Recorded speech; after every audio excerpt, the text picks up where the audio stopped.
Hey, Joe Freeman of the Oregonian here, bringing you guys a Trailblazers post-game video report. Actually, a post-Summer League video report at this point. We're finally done, which means we get to go home, most importantly. But also, the Blazers did win today. They beat the Bulls 83-69.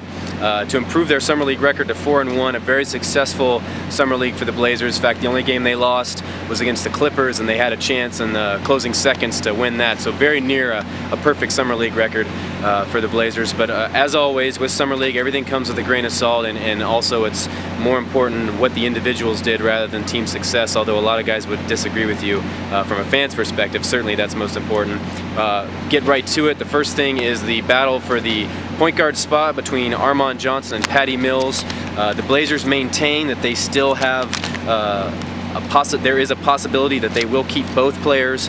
There seems very little question in my mind that Armon Johnson has without a doubt earned a roster spot with the Blazers in training camp going forward into the season. He, from day one to now, has improved himself and shown to be a prospect that has potential going down the road. Now, him and Patty are different guys, obviously. Patty is a more up-tempo guy, a guy that gets out in the fast break and can provide a change of pace, something that Nate McMillan said after today's game that he really does like and want.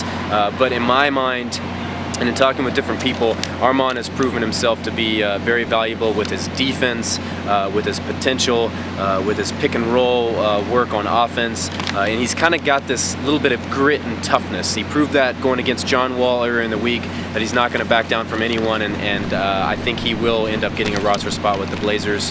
As far as other Summer League stories, Jeff Pendergraph came in proclaiming that he wanted to be the Summer League MVP. That obviously did not happen. In fact, Jeff did not play today because of a sore left foot. It's something that had been bothering him apparently throughout training camp of Summer League, and he played through it going forward. But he said he was not disappointed with his performance, was hanging his hat on his rebounding, which was among the best in Summer League through 4 games. So that's something he'll take away, and he feels like he got better as a player. Spoke a lot about evolving his offensive game coming into Summer League, about how he had worked on dribbling, his ball handling, and a lot of his face-up game and back-to-the-basket game, and with his left hand. Admitted afterwards that he still has a ways to go with that, which is what Summer League's all about. So, and then I guess we still have Dante Cunningham.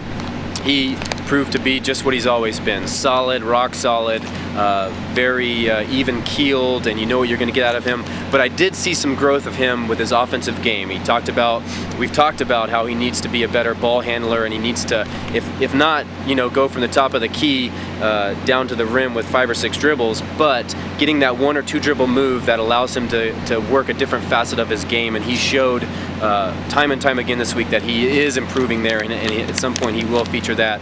Also had a nice couple of passes off a couple of dribble moves too, which would open up another aspect of his game. And finally, Luke Babbitt. After struggling for 3 games, we've finally seen the player that the Blazers think they got out of him over the last 2 games. Had a huge third quarter in the 4th game, and then tonight finally went off. Finished with 22 points, a game-high 22 points. Made 6 of 8 shots, including 2 of 3 three-pointers. Missed his first shot, then decided in the first half that he was going to drive, and went to the free throw line, I think 6 or 7 times in the first half, and then that eventually opened things up for him. So he finally started to relax, and we finally started to see some of the player that the Blazers think they got, as I said. And as far as stats go tonight, Patty Mills had a good game, 18 points, struggled in the first half, but finished 4 of 8 from 3-point range. And Armon Johnson finished with 12 points and 6 assists. The one downfall of Patty this week has been turnovers. He's been a little loose with the ball, and he acknowledged that afterwards, that's been very frustrating for him, and he kind of was killing himself a little bit for that. But conversely, Armon has been very solid with the ball, and you can tell he kind of values possession of the ball. But again, Summer League's wrapped up. I think that about sums things up. We'll see you guys in Portland.